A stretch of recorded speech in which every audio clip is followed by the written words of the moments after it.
Bismillahirrahmanirrahim. Alhamdulillah, salatu wassalamu ala Rasulillah wa ala alihi wa ashabihi wa man tabi'ahu hudah wa la haula wa la quwata illa billah. Amma ba'd.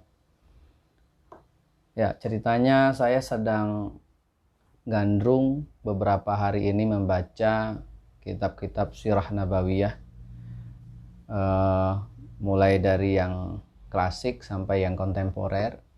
Kemudian juga sedang beberapa kali bolak-balik membaca karya dari seorang ulama yang pengaruhnya luar biasa, yaitu Syekh Yusuf Al-Qaradawi. Salah satu karyanya yang saya baca adalah Kaifa Nata'amal Ma'al Quran.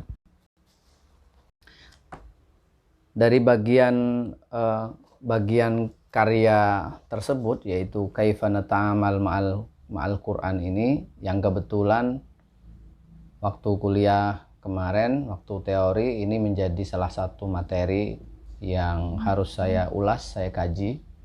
Nah, ini salah satu chapter atau penjelasan yang menarik menurut saya ketika sampai saya membaca pada bab tentang at-takhalluq bi akhlaqil Quran. Jadi bagian dari bahasan tentang bagaimana kita berinteraksi dengan Al-Quran, Syekh Yusuf Al-Qaradawi membahas tentang bagaimana kita bertakhalluq dengan akhlakul Quran. Salah satu yang dikutip makalah dari para sahabat oleh Syekh Yusuf Al-Qaradawi atau Syekh Al-Qaradawi adalah tentang makalah yang disampaikan oleh sahabat Nabi yang bernama Anas bin Malik. Sahabat Anas bin Malik pernah berkata, kata beliau, rubba qari'in lil Qur'an wal Qur'anu yal'anu. Ya, kadang-kadang orang yang membaca Quran itu justru Al-Quran melaknatnya. Saya berpikir seperti apa gambarannya. Lalu saya teringat salah satu habaib pernah mengatakan, misalnya ketika kita membaca surah Al-Lahab, jangan terlalu emosional, kemudian seolah-olah menistakan dengan senista-nistanya Abu Lahab, dalam artian itu sampai bencinya itu sudah tidak bisa dilukiskan, ya, kepada Abu Lahab. Yang kedua, saya pernah mendengar dari guru saya, ya, bahwa ada seorang nabi yang walaupun dia seorang nabi, dia tidak berkenan untuk merendahkan orang yang tidak beriman kepada Allah Subhanahu wa taala. Nah, saya kemudian buka-buka kitab sirah Nabi yang juga di dalamnya dibahas tentang interaksi Nabi dengan pamannya, yaitu Abu Lahab. Yang kalau kita telusuri cerita tentang Abu Lahab ini menarik sekali menurut saya. Ya, Abu Lahab ini paman Nabi, saudara dari ayahanda Nabi, yaitu Sayyid Abdullah bin Abdul Muttalib. Abu Lahab yang nama aslinya adalah Abdul Uzza, ya, Abdul Uzza bin Abdul Muttalib. Sama halnya dengan Abu Talib bin Abdul Muttalib dan juga Abdullah bin Abdul Muttalib. Sepeninggal saudaranya, yaitu ayahanda Nabi Abdullah bin Abdul Muttalib, Abdul Uzza ini menyuruh maulanya, ya, di sini menyuruh jariyahnya, ya, menyuruh jariyah tahu, yaitu Suwaibah, ya, untuk turut mendampingi ibunda Nabi di hari-hari jelang kelahiran Nabi, ya. Lalu ternyata ketika ibunda Nabi, yaitu Aminah, melahirkan, lalu Suwaibah bergegas memberi kabar kepada Abu Lahab. Dan karena senangnya Abu Lahab itu, kemudian Suwaibah dimerdekakan. Nah, Abu Lahab sendiri itu adalah julukan yang sebenarnya tidak ada sangkut pautnya dengan kekufurannya.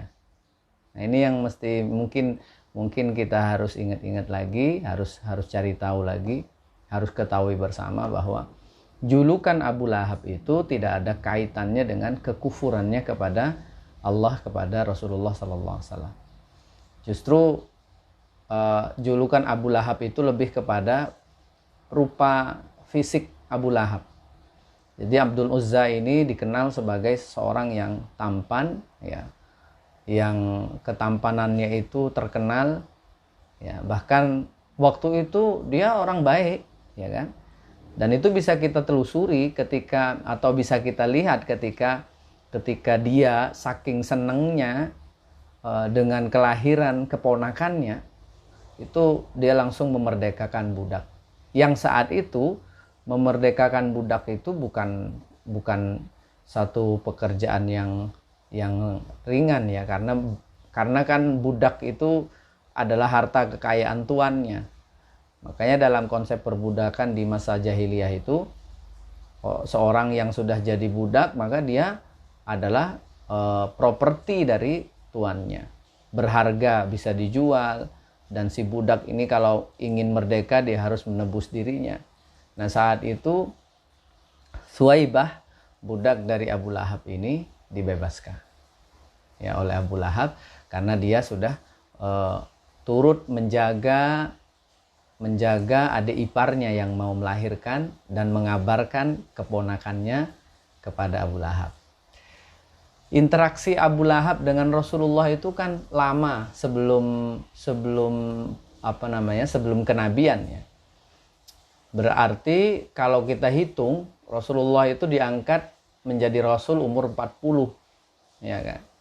Jadi jauh sebelum diangkat menjadi Rasul, Abu Lahab itu berinteraksi dengan Nabi layaknya keluarga biasa, ya. Bahkan Abu Lahab itu sempat saking cocoknya, ya, saking baiknya hubungannya dengan Nabi, besanan dengan Nabi. Salah satu putri Rasulullah, ya, itu dinikahi oleh anak dari Abu Lahab, ya. Ya, disebut Ummu Kulsum, ya, kalau nggak salah. Itu menikah dengan Abu Lahab. Bahkan ada lagi Durrah binti Abdul Uzza, ya. Durrah binti Abdul Uzza, dia seorang yang dikenal sebagai penyair perempuan, bahkan seorang periwayat hadis, ya. Ini salah satu putrinya yang kemudian mengikuti Nabi, ya, pada akhirnya. Terus anak laki-laki Abu Lahab ini juga menikahi putri Rasulullah Sallallahu Alaihi Wasallam. Nah, sedemikian baiknya hubungan itu, dan itu lama sekali berhubungan baik dengan Rasulullah itu sebelum Rasulullah itu diangkat menjadi Nabi, ya. Nah, sehingga kalau saya menggarisbawahi begini, paman-pamannya Nabi yang tidak beriman itu banyak, bukan hanya Abu Lahab, ya, tetapi yang memang provokatif, kemudian bersifat menyerang itu Abu Lahab. Tetapi paman-paman yang lain yang tidak beriman itu juga banyak atau ada, gitu, ya. Nah, ini kan berarti kedekatan itu bukan jaminan seseorang mendapatkan hidayah. Bahkan Rasulullah yang memang sudah betul-betul menjadi menjadi terminal hidayahnya Tuhan, hidayahnya Allah Subhanahu wa taala. Yang kalau kita lihat dari perspektif yang berbeda, berarti kan begini kan, Abu Lahab itu tidak beruntung saja, ya. Dan kita yang hari ini yang beriman ini yaitu faktor keberuntungan saja. Ya. Abu Lahab yang sangat dekat, bahkan bukan hanya dekat jaraknya, tempat tinggalnya, waktu hidupnya, ya, satu masa dengan Nabi. Bahkan beliau berhubungan secara khusus baik dari sisi kekeluargaan sebagai paman dan juga sebagai besan, paman sekaligus besan dari Rasulullah Shallallahu Alaihi Wasallam. Sehingga Abu Lahab ini mungkin memang sudah ditakdirkan untuk tidak menerima hadiah yang berupa hidayah dari Allah Subhanahu Wa Taala. Kalau dari sisi kedekatan mestinya sudah beriman gitu ya kepada Rasulullah Shallallahu Alaihi Wasallam. Ya. Nah itu dia. Kadang-kadang kejadian peristiwa yang dialami oleh orang-orang masa lalu itu ya bisa jadi itu memang Allah setting untuk menjadi sebuah pelajaran penting untuk kita, bahwa hidayah itu adalah murni hadiah dari Allah Subhanahu wa Ta'ala. Maka kalau kita hari ini mendapatkan hidayah keimanan, mendapatkan hidayah pencerahan, hadiah hidayah dari Allah, itu yang perlu kita syukuri dan tidak perlu kita menyombongkan diri. Bahkan ketika kita memiliki semangat untuk membaca Al-Quran, menghafal Al-Quran, memahami Al-Quran, itu pun tetap harus bisa menjaga diri, tidak memposisikan diri sebagai orang yang terbaik dalam agama ini. Ya, seperti halnya sebagian orang yang ketika dia merasa sudah berubah gaya hidupnya dari masa lalu kepada perubahan yang religius, kemudian menganggap dirinya sudah sangat baik gitu kan, sehingga banyak hal yang dia lihat dari saudara-saudaranya sebagai sebuah kesalahan. Maka kata Syekh Yusuf Al-Qaradawi, sebaiknya kita ini berakhlak sebagaimana akhlakul Quran. Beliau kemudian mengutip makalah dari sahabat Anas bin Malik yang mengatakan bahwa rubba qari'in lil Quran wal Qur'anu yal'anuh. Ya, kadang-kadang orang yang baca Quran itu justru dilaknat oleh Al-Quran itu sendiri. Bagaimana ini bentuknya? Wa qala ba'dul ulama'i innal mar'a la yatlul Quran fayal'anu nafsahu. Ya. Ada orang yang membaca Al-Quran, ya. Innal mar'a la yatluwa, ya bisa Al-Quran fayal'anu nafsahu. Kemudian Quran itu melaknat dirinya. Kenapa dilaknat? Sedangkan dia wa huwa la ya'lamu, dia tidak merasa, dia tidak tahu kalau dirinya dilaknat oleh Al-Quran.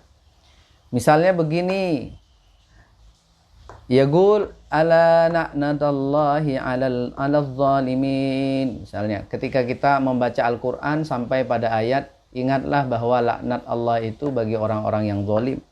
Wa huwa zalimun, sedang dirinya melakukan kezaliman itu juga. Ya. Berarti kan laknat Al-Quran itu juga mengenai dirinya. Ya. Misalnya dia membaca di Al-Quran bahwa ala laknatullahi 'alal kadzibin, misalnya laknat Allah bagi orang-orang yang berdusta. Sedangkan wa huwa minhum, dia menjadi bagian dari orang yang berdusta itu. Berarti Al-Quran melaknat dirinya. Dia baca Quran dan dia sedang membaca laknatan itu terhadap dirinya. Nah, ini kan pelajaran yang paling penting bagi kita ketika kita membaca Al-Quran, menemukan ayat-ayat yang laknat, itu kita harus berdoa agar tidak termasuk yang dilaknat itu. Sehingga itu yang menjadi tradisi para sahabat, dan mereka tentu belajar dari Rasulullah SAW. Ketika Rasulullah itu membaca Al-Quran lalu sampai pada ayat-ayat rahmah, beliau menengadahkan tangannya berdoa kepada Allah agar mendapatkan rahmah itu. Lalu ketika beliau membaca Al-Quran dan sampai pada ayat-ayat azab, beliau akan meminta perlindungan dan keselamatan dari Allah Subhanahu wa taala dari azab-azab itu. Sehingga mereka, para ulama, para sahabat, para salaf itu, mereka tidak punya orientasi ketika membaca Al-Quran, menemukan ayat azab, lalu hendak mencari siapa yang dimaksud dari azab yang hendak ditimpakan oleh Allah Subhanahu wa taala itu. Nah, seperti itu para salaf itu. Jadi ketika ada peringatan-peringatan di dalam Al-Quran ataupun di dalam hadis, mereka tidak mencari mangsa, tetapi mereka menginternalisasi, mengambil peringatan itu untuk dirinya sendiri. Ya. Dan itu saya kira pelajaran penting, bagian dari yang disampaikan oleh Al-Qaradawi agar kita berakhlak dengan akhlakul Quran. Bahkan benar kalau saya ulang lagi, kalau Ba'dul Habaib tadi ada yang mengatakan bahwa kalau kita membaca surah Al-Lahab ya tidak perlu kemudian seolah-olah menghina-hinakan Abu Lahab, ya kan? Karena Abu Lahab itu juga pada dasarnya ya kepengen juga beriman, bisa jadi begitu, hanya saja karena faktor ketertutupan hati dan mungkin karena kedekatan dengan Nabi secara zahir sehingga hatinya tertutupi. Belum lagi kebencian-kebencian itu dikompor-kompori oleh orang di kanan kirinya, ya kan? Faktornya banyak sekali. Yang mungkin perilaku buruk seperti Abu Lahab itu mungkin sesekali juga pernah dilakukan oleh kita dengan mungkin polanya yang lain. Ya. Kalau masalah menutup diri dari Allah Subhanahu wa taala itu kan sangat beragam bentuknya. Bahkan menutup dan mengingkari tentang eksistensi Allah sebagai pemberi rizki, nampaknya itu juga tidak kalah sering dilakukan. Ya, dalam bentuk-bentuk yang beragam, misalnya menganggap atau mengkhawatirkan rizki secara berlebihan, ya seolah-olah tidak mengimani bahwa Allah itu Al-Wahhab, Ar-Razzaq misalnya. Itu kan juga bisa jadi termasuk seperti yang diingatkan oleh Allah, wala in kafartum inna azabi lasyadid. Ya. Nah, ini kajian singkat saja, tetapi saya pengen nulis sebenarnya kemarin tapi belum sempat, dan mungkin nanti akan ditulis ya dengan narasi yang lebih komplit lagi, bahwa berakhlak dengan Al-Quran itu mestinya memang harus kita upayakan. Tetapi memang tidak mudah, karena yang menjadi kunci yatakhallaq bi akhlaqil Quran itu, cara yang pertama adalah membaca dan memahami makna-makna Al-Quran itu sendiri. Kalau tidak bisa membaca dengan baik, memahami maksud-maksud dari Al-Quran itu, maka tentu akan kesulitan untuk menerapkannya dalam perilaku sehari-hari. Membaca makna saja, terjemah saja tentu tidak cukup. Makanya tafsir-tafsir itu seringkali menghadirkan kisah-kisah di balik ayat. Bahkan ada tafsir yang paling tua, di antara yang paling tua maksudnya, itu cerita-cerita terkait latar belakang ayat, kemudian keterkaitannya dengan sejarah-sejarah masa lalu, itu berjilid-jilid seperti halnya tafsir At-Tabari. Ya, karena di dalamnya perlu data-data. Ya. Al-Imam Ibnu Taimiyah juga beliau sepakat bahwa untuk mendekati akurasi pemahaman terhadap tafsiran Al-Quran ataupun makna-makna Al-Quran, mau tidak mau harus menggunakan pendekatan historis yang disebut dengan asbabun nuzul. Ya, pendekatan historis atau kesejarahan atau asbabun nuzul ini membantu untuk mendekatkan kita kepada pemahaman yang paling tidak lebih akurat ya terhadap maksud dari Al-Quran itu sendiri. Dan untuk sampai ke sana itu kan memang perlu keahlian, ya, perlu sinau sing tenanan, ya, perlu belajar tentang ulumul Quran. Untuk belajar ulumul Quran yang notabene berbahasa Arab itu tentu wajib hukumnya belajar tentang ilmu-ilmu kebahasa Araban, mulai dari yang gramatik sampai kepada yang balaghah dan mantik dan lain sebagainya. Ya. Bahkan kalau kita melihat dalam kitab-kitab ulumul Quran, para ulama ahli Quran itu bersepakat bahwa untuk menjadi mufassir itu harus memenuhi persyaratan penguasaan sekian puluh bidang ilmu pengetahuan. Ya, di antaranya adalah ilmu kebahasa Araban tadi, gramatik dan lain sebagainya, kemudian ilmu tentang usul fikih dan lain sebagainya. Sehingga pemahaman itu menjadi baik, menjadi komprehensif. Ya, maka yang terjadi kalau ada yang memaksa memahami Al-Qur'an sebatas terjemah saja, kalau mungkin itu untuk dirinya sendiri mungkin tidak apa-apa. Tetapi ketika kemudian pemahaman yang literal itu dia siarkan, bahkan dia kampanyekan kepada orang banyak, yang bisa jadi diantaranya ada kasus hukum misalnya, dia tidak merujuk kepada fikih karena memang tidak punya pemahaman fikih yang baik misalnya. Yang terjadi adalah pertarungan yang tak berujung, ya, dan kebinasaan seperti yang terjadi pada masa Sayyidina Ali bin Abi Thalib. Ya, bukan main itu yang disebut dengan Abdurrahman bin Muljam itu adalah seorang guru Quran, bukan hafidh biasa, tapi beliau ini juga guru Quran yang pernah diutus untuk mengajarkan Al-Quran ke luar negeri gitu ya. Tapi karena dia pemahamannya, penguasaan Al-Qur'annya hanya pada tataran penghafal, hanya pada tataran mengajarkan baca Quran dan menghafalkannya, dia tidak mendalam, belum lagi ada kepentingan-kepentingan politik dan lain sebagainya, maka dia gelap mata, ya. Bagaimana tidak gelap mata sahabat senior seperti Ali bin Abi Thalib dianggap melanggar Al-Quran. Itu adalah satu kesalahan besar. Dan ternyata model-model Abdurrahman bin Muljam ini kan banyak sekarang, ya kan?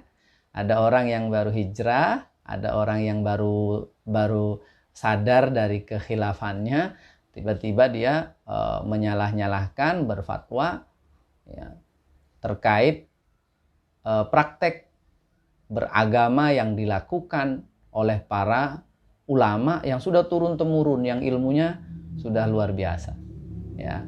Yang kalau misalnya yang bersangkutan dipanggil untuk nggak usah baca ini ya, nggak usah baca kitab yang gundul-gundul lah ya, nah, cukup yang ada harokatnya tapi belum dimaknai, atau ada maknanya disuruh untuk memberikan penjelasan gitu, mungkin sudah berat bagi yang bersangkutan. Makanya yang paling baik itu adalah seperti halnya yang dilakukan oleh sahabat Nabi, yaitu Sayyidina Umar ibn Khattab. Ketika beliau ini mendapatkan hidayah, pencerahan, lalu beriman kepada Allah dan Rasulnya, lalu beliau sibuk untuk mencari tahu, bertafaqquh, dan bermuhasabah. Ya, sehingga beliau kemudian terkenal sebagai orang yang kalau sholat itu pasti menangis karena selalu bermuhasabah, mengingat masa lalunya yang penuh dengan kesalahan. Oleh karena muhasabah itu diperoleh dengan pengetahuan yang mendalam, Sayyidina Umar mendapatkan, menyadari manfaat yang luar biasa dari tafaqquh itu. Beliau kemudian menasehatkan kepada kita. Beliau mengatakan, tafaqqahu qabla an tusawwidu. Ya.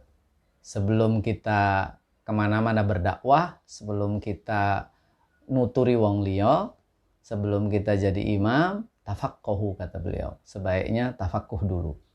Ya. Nah, tafaqquh itu yang penting. Yang hari ini orang kadang kalau banyak yang buru-buru. Ya, banyak yang buru-buru, mereka baru sadar dari hidup yang glamor, gaya hidup yang penuh dengan hura-hura, mungkin juga banyak kemaksiatan, tiba-tiba mereka berubah, mendapatkan pencerahan. Sayangnya terlalu terburu-buru untuk menjadi pendakwah dan lain sebagainya. Dan itu cukup berbahaya, ya, itu cukup berbahaya. Ya, barangkali itu teman-teman yang bergabung, saya ucapkan terima kasih. Ini sekali lagi hanya karena tidak sempat nulis, maka saya dokumentasikan apa yang saya baca, apa yang saya fahami dari beberapa buku yang saya baca ini. Ya, semoga bermanfaat untuk kita semuanya. Terutama ajakan yang paling ingin saya sampaikan adalah mari senantiasa berdoa kepada Allah Subhanahu wa taala agar kita senang untuk membaca Al-Qur'an, mempelajari dan berusaha memahami maksud-maksudnya. Bagaimana caranya? Caranya adalah kita melalui cara para ulama. Kita membaca karya-karya mereka, ngaji gitu ya. Bagaimana mereka memahami Al-Qur'an dan untuk dirinya sendiri, dan ketika hendak sebarkan kepada orang lain, apa yang harus mereka niatkan di dalam hatinya, supaya penyampaian pengetahuan yang disampaikan oleh mereka ini membawa kebaikan. Karena saya teringat guru saya, Hadratus Syekh Kiai Haji Ahmad Asrori Al-Ishaqi, beliau mengatakan bahwa nasihat itu tidak cukup berupa perkataan yang baik, tetapi juga harus niat yang baik, cara yang baik, dan harapan yang baik. Wal afu minkum. Assalamualaikum warahmatullahi wabarakatuh.